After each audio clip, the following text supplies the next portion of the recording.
Hi everybody, welcome to the History of New Media Art. I'm your instructor, Jackie Gleisner.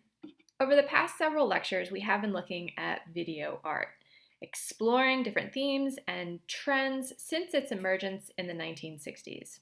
Today we'll be looking at the role that personal narrative has played in video art. How do artists communicate personal stories through video? And how do these personal stories connect with broader cultural themes? These are two important questions for you to keep in mind as you watch today's presentation. To recap the previous lecture, we viewed examples of artists working with video that had a conceptual core.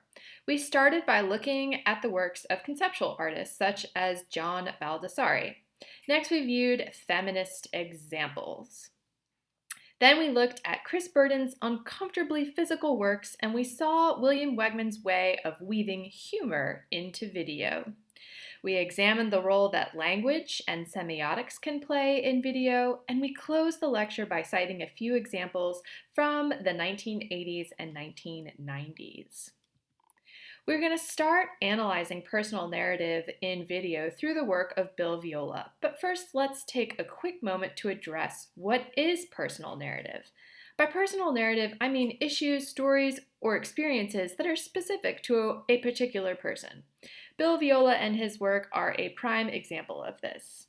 The American artist trained in music and acoustics, and he has used video to probe mystical threads such as Buddhism, as well as the division of self and non-self. Viola has experimented with video throughout his career, beginning with single-channel experiments in the 1970s and 80s. He has achieved international success as a video artist. Please set aside 30 minutes to watch the documentary about Bill Viola and his work linked on this slide. The documentary contains many short snippets of Viola's work, which are not available online because of copyright issues. This documentary will allow you to see the tone of Viola's works. Oftentimes they are very slow and there's an otherworldly vibe. The documentary also mentions a very pivotal experience for the artist. As a young child, Viola fell into a pond and almost drowned. This near-death experience shaped the rest of Viola's life, and you can see his fascination with death and the redemptive power of water in many of his works.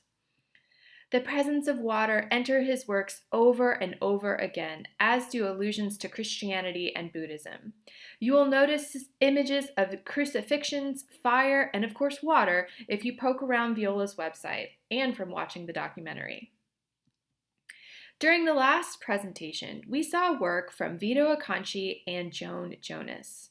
Both Acconci and Jonas made low-tech videos that were rooted in performance during the 1970s. These trends resurfaced during feminist art made in the next generation of video artists, and we are going to take a look at some of these artists today. We were introduced to the Swiss artist Pippi Rist during the very first lecture of this course. We compared how her video, Ever Is Over All, shown here, compared with Beyoncé's music video. In 1986, Rist's video, I'm Not the Girl Who Misses Much, Rist frantically dances around to the aforementioned pop song. In post-production, she sped up the video in places and slowed it down in other places. The audio sounds loopy and frantic. Also, the color balance was changed to seem more red or more blue in certain spots. The video was received as an ironic commentary on how women are represented in the media and in music videos. Rist's low-tech video is jarring and garish in places, contrasts with the slick, sexualized imagery of women that dominates mass media. Next, we are going to watch a video titled Head by the American artist Cheryl Donegan. Donegan studied painting at the Rhode Island School of Design and Hunter College in New York before coming to video in the 1990s. In this video, she drinks a white liquid as it shoots from an open spout. Donegan's movements are very sexualized, and it should be obvious that this work is a critique on the pornography industry. There were men questioning similar ideas related to identity at this time, too. Canadian artist Nelson Hendricks explored the themes of loneliness and the isolation of artists in this world in his 1997 work titled Window, linked on this slide. The Russian artist Alexander Sokurov demonstrated man's search for self on a misty remote island in Japan in the film Oriental Elegy from 1996. Anna Gaskell's video Floater takes on the narrative of Ophelia, a character in William Shakespeare's play Hamlet. Ophelia goes mad when her lover is killed by her father and she later drowns herself. Gaskell's video is projected onto the floor, showing a life-size body of a lifeless girl.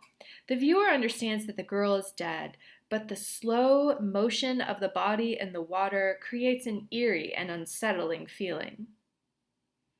Japanese artist Mariko Mori began her career as a model and has continued to use her body to explore issues of desire and fantasy. In a series of performances and photographs from the 1990s, Mori made herself the incarnate of an anime woman.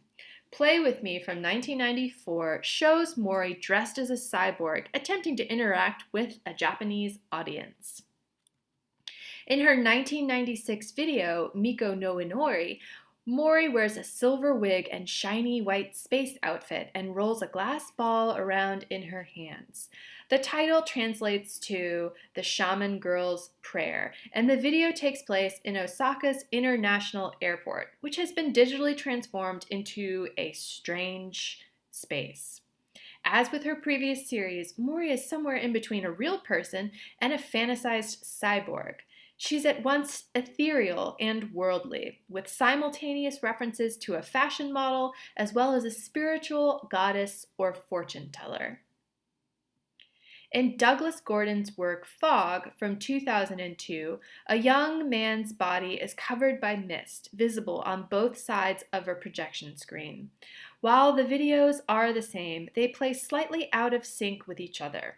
The lapse between the video footage was a metaphor for the complexity of identity, especially the conflict between good and evil.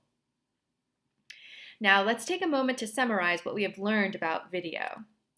From the 1980s, video became an increasingly prominent and legitimate form of art with low-tech productions as well as high-end works by Sokurov and Viola. With topics as widespread as personal narratives, formal experiments, humor, and large-scale productions and installations, we have seen that the world of video is very open to possibilities. The prevalence of this medium for a younger generation of artists also makes it a natural choice for those who want to engage in the conversation about media saturation, while also providing a convenient format to explore personal issues. This parallels the trend we noticed during the 1960s and 70s of artists critiquing the corporate nature of television. Many artists have increased the ambition of their works by controlling the total environments where their video works are shown. We have seen artists consider where the video is projected in relationship to the viewer as a way to contribute to the overall meaning and experience of the work. Finally, to recap the trends within narrative video, we learned how an early near-death experience led Bill Viola to rely on the theme of water, as well as spiritual iconography found in Buddhism and Christianity. We previewed a few examples of feminists using body as a means of exploration. And lastly, we saw how artists build their own personal narratives to make meaning and explore identity through the works of Alexander Sokurov, Mariko Mori, Douglas Gordon. That's it for today, everybody. Thanks as always for joining me, and I will see you soon.